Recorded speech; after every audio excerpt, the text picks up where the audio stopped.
This is Bob McFetrich with Beckwith Electric. I'd like to thank you for downloading the training module on the M-6200A that we'll be discussing blocking of a control.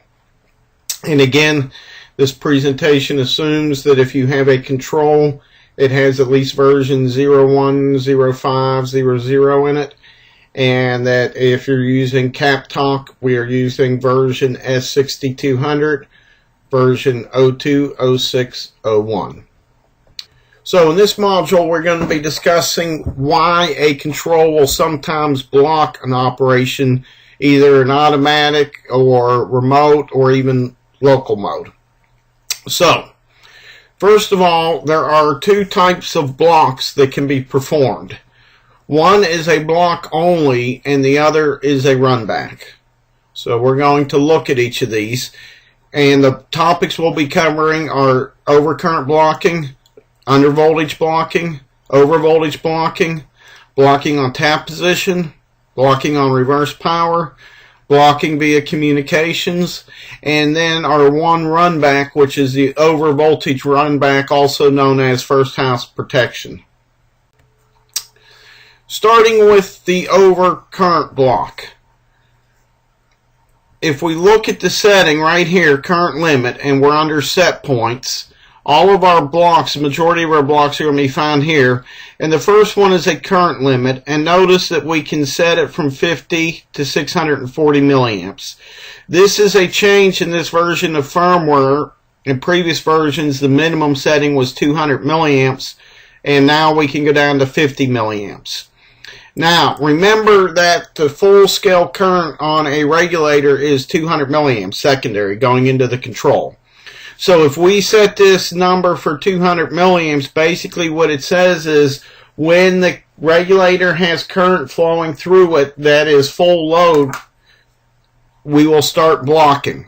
And when we block, we are going to block both opens, or both raises and lowers.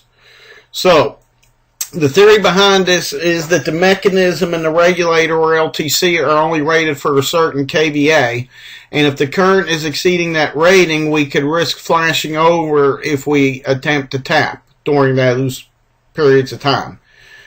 So any current that exceeds the setting will block both a raise and a lower, and it'll remain blocked until the current goes back below this setting. And this block has precedence over all other blocks. And we made the change in firmware to lower the setting because we saw some regulator nameplates where, for instance, the CT ratio may have been 700 to 200 milliamps, 700 amps, but the full scale current may have been 457, which is less than the CT ratio. Well, in the older versions of firmware, 200 milliamps was the lowest you can set it, which was full load.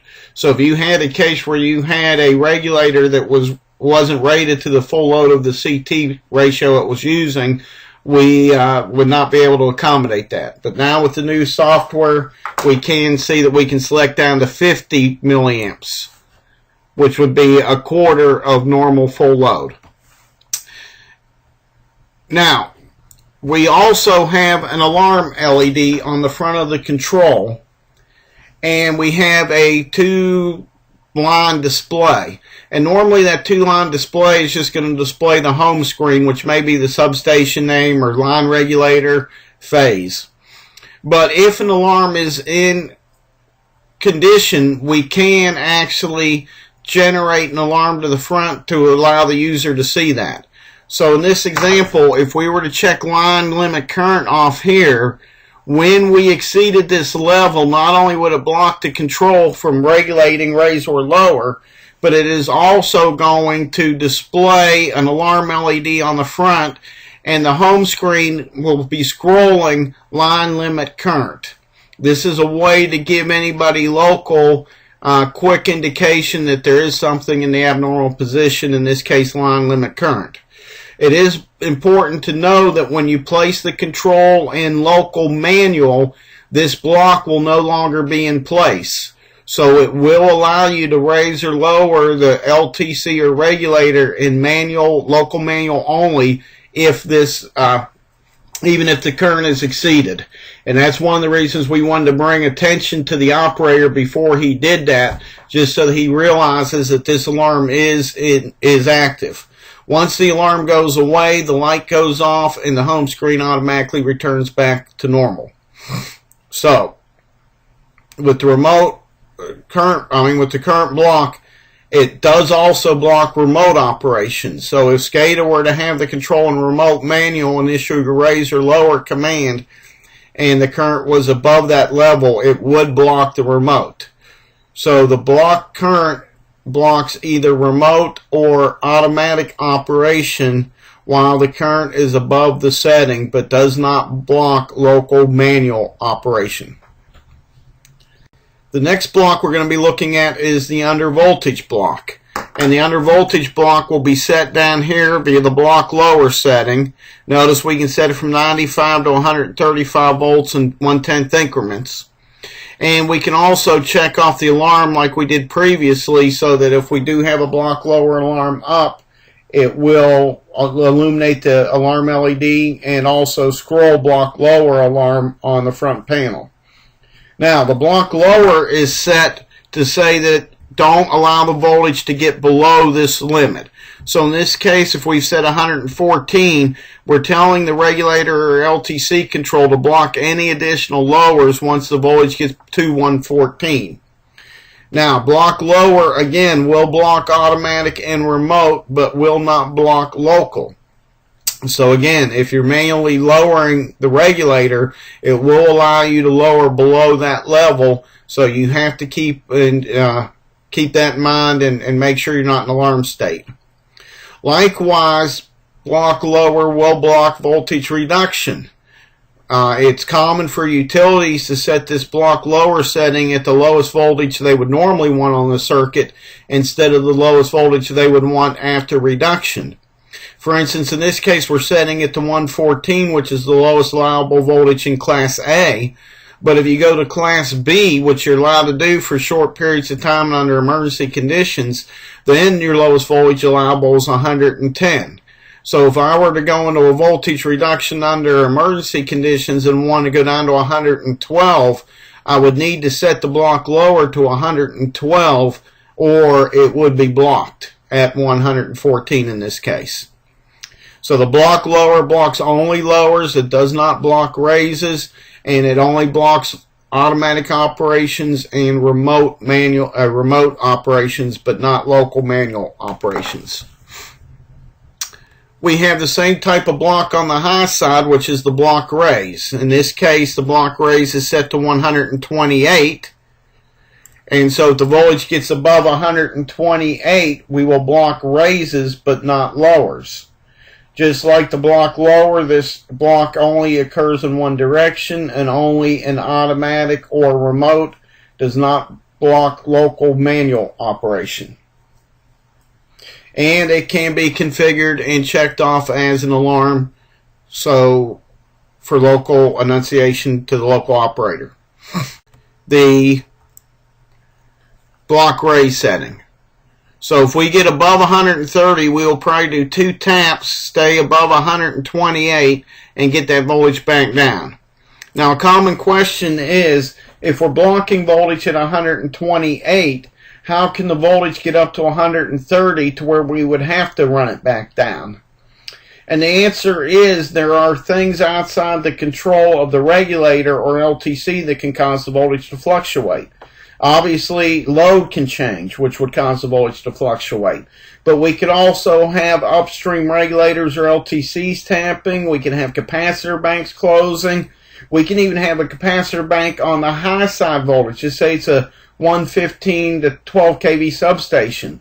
If you close in a 115 kV cap bank and raise the high side voltage, that's going to raise the low side voltage and therefore raise the voltage locally at the regulator. So even though the regulator is not raising the voltages, There are other entities on the system that can, and if that voltage gets to 128, the regulator will no longer raise it. But if it continues to creep up to 130 due to a capacitor bank closing or load going away, then at that point the voltage gets too high and we risk overvoltaging the customers close to the source, and we would want to do an immediate lower, and that's why it's referred to as first house protection. Is typically the house closest to the regulator or LTC is going to experience the highest voltage, and so we're trying to protect them from being overvoltaged. So this is one of two times where a control will issue, or this M-6200A will issue a command, a raise or lower, without any time delay, and that is for the run back. Now, another block would be off of tap position. So if our regulator or LTC, in this case 6200 is a regulator control, if our regulator control is monitoring the tap position, we can have it block on certain taps. Now, to do that, first things we have to do is we have to first of all enable the tap position here, keep track. Then we would have to enable the tap limits, and then we can place the limits for both the raise and the lower side where we want to block.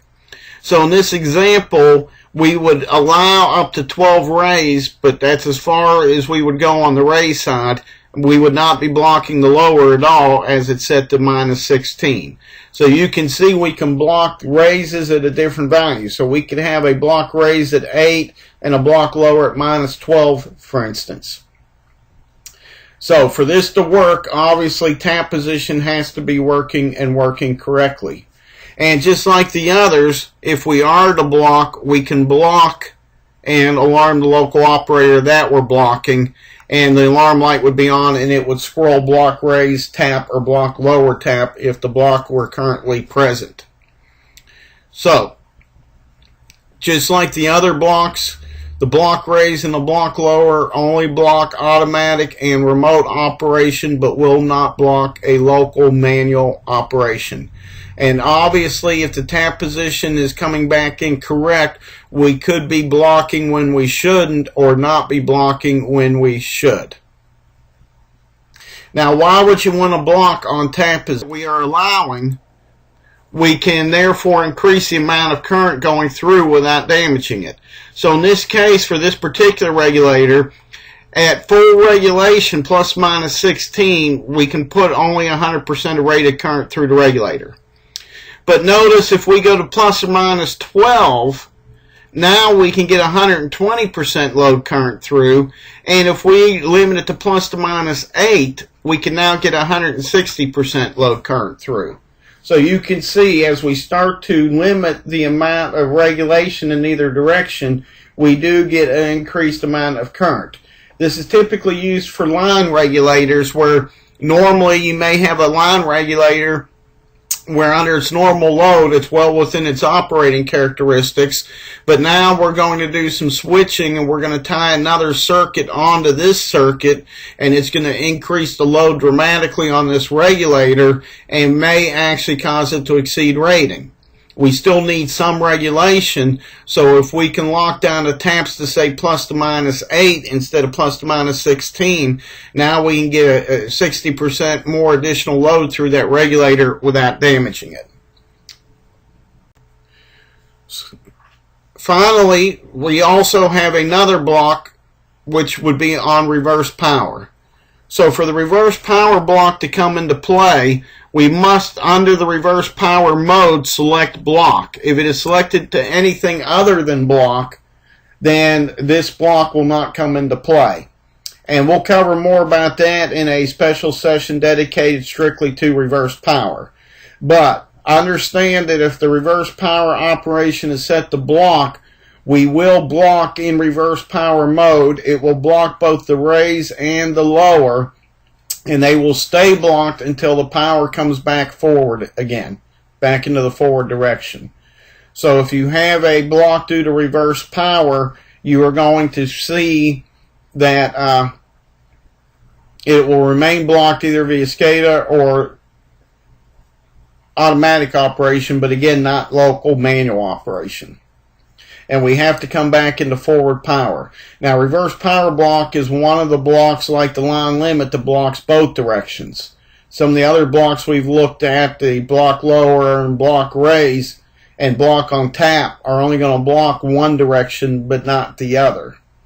In this case, we're going to be blocking both directions. Another block that could be present is a communications block or a remote manual. So if we have a control and we have it in locally in automatic mode, the manual light should be off. If the manual light is on and we are locally in automatic mode, that means we must be in manual via remote mode. So SCADA can send a command if the control's in local automatic, and if the local remote switch is in remote position, SCADA can send a control command to place the control in remote manual. And when it's in remote manual, there will be no automatic operation raise or lower. Both the raise and the lower will be blocked, and the panel will only raise or lower when it receives a command from SCADA to do so. And it'll stay blocked via communication until it receives a command to unblock.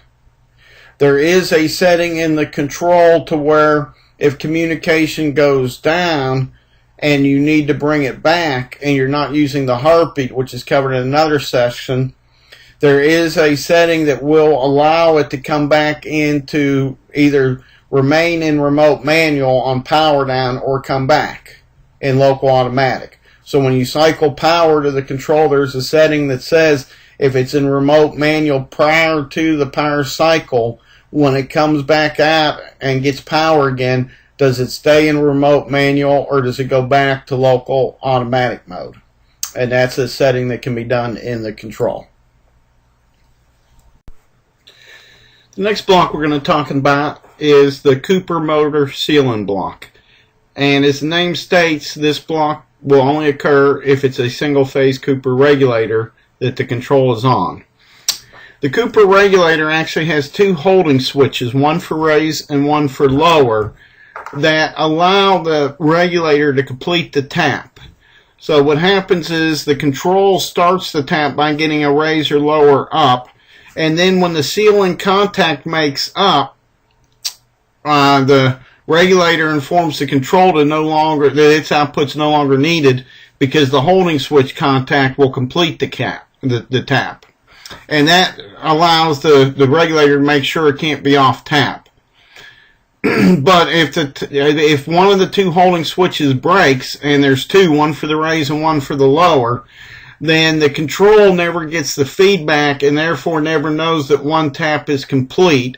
And this can cause the regulator tap position to get off, the op counter to get off, and therefore we do have the ability, if this occurs, to alarm and to block.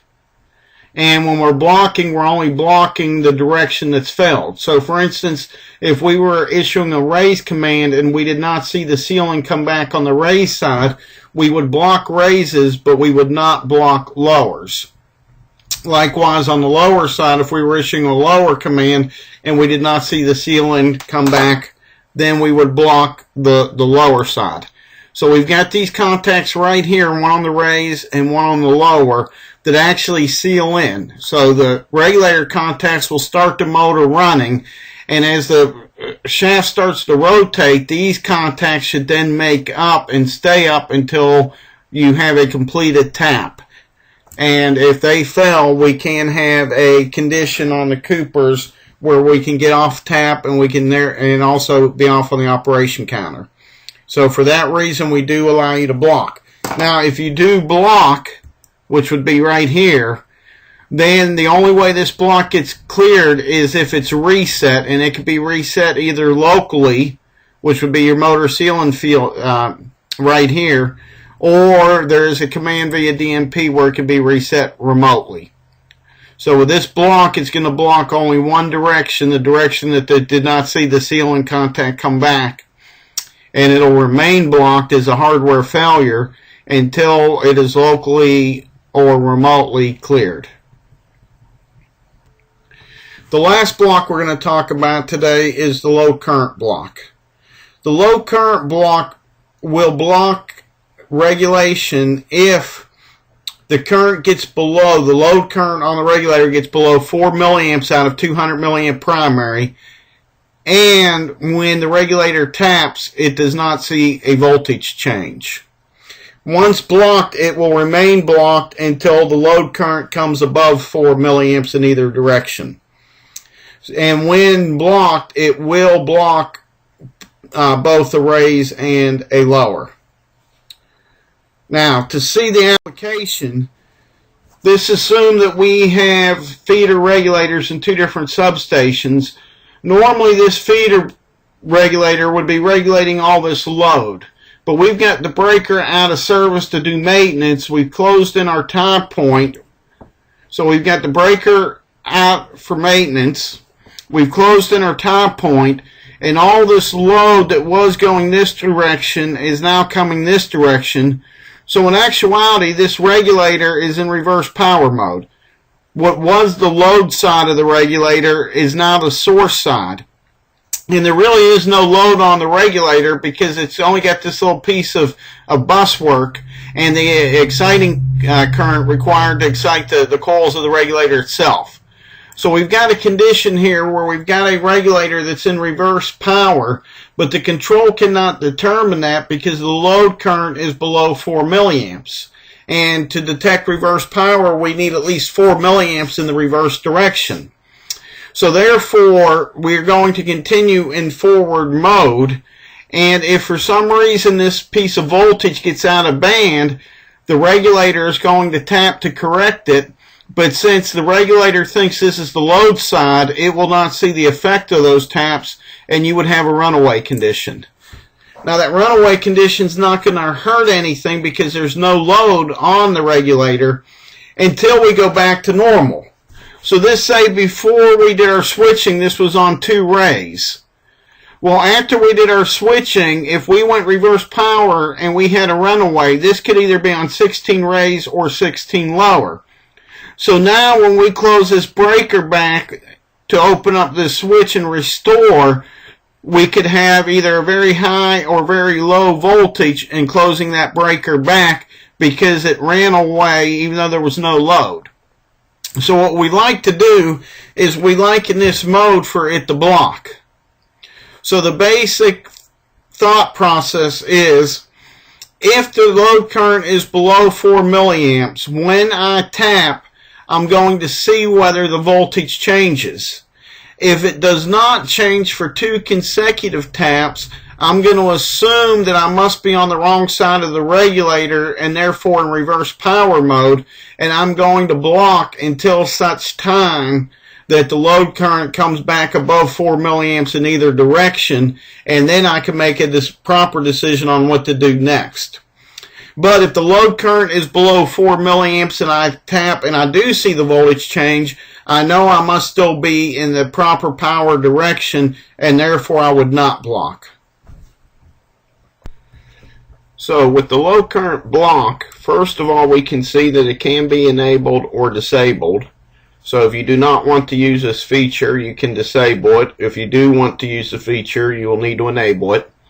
And secondly, we can see up here on the alarm page that we do not see a place to check it off to drive the alarm LED and the HMI, and that is because it's automatically done for this particular feature.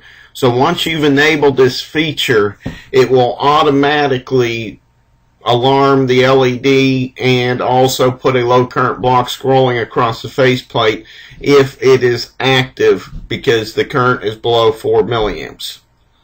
But it can be reset prior to the current going above 4 milliamps by hitting the reset button here, or we'll see in the next couple slides that there's a way via SCADA to be able to reset the alarm.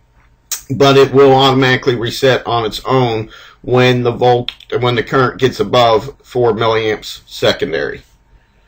So that's kind of a summary of the different blocking alarms on the control, and we're going to finish up this session by looking at some of the DNP points available to monitor each of these blocks remotely.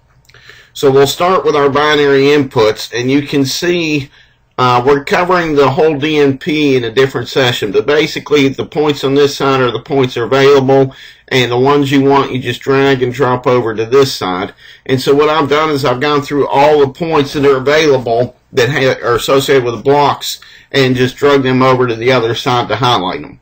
So we can see we have block raise and lower on tap, a reverse power block raise and lower on voltage, the overcurrent, the COM block. For the Cooper motor sealing, we've got a general one, but then because it's bidirectional, we have an individual one for the raise and the lower side. The low current block. Here's a general block on tap, where this shows you whether you're being blocked on the high or the low side. This bottom point is just a general block on tap. And the unit not regulating is just a general alarm that it's being blocked for some reason. So those are the different binary inputs that would be available to help determine if it's being blocked. Some of the binary outputs that are available is to block via communications. We have the block auto COM, and if we send a latch onto that point, it would block the control and put it in remote manual. A latch off takes it back off.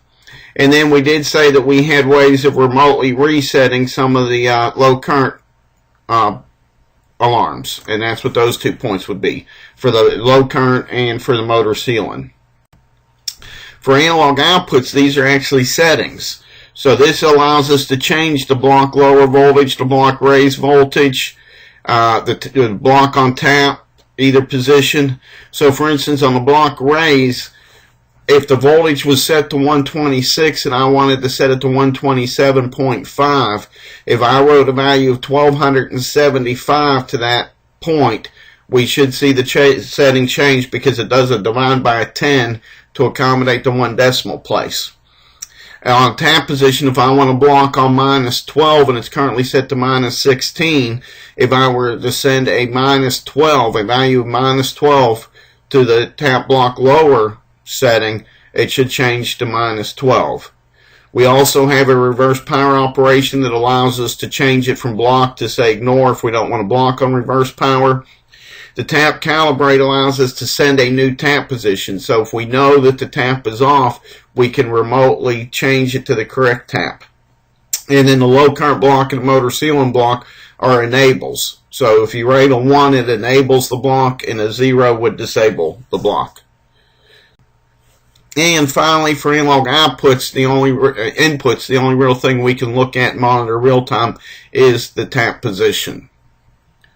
So hopefully that has given you a little better understanding of the different blocks that are available in the control and how we can monitor remotely those blocks, and remotely, if we need to, change the settings on some of those blocks.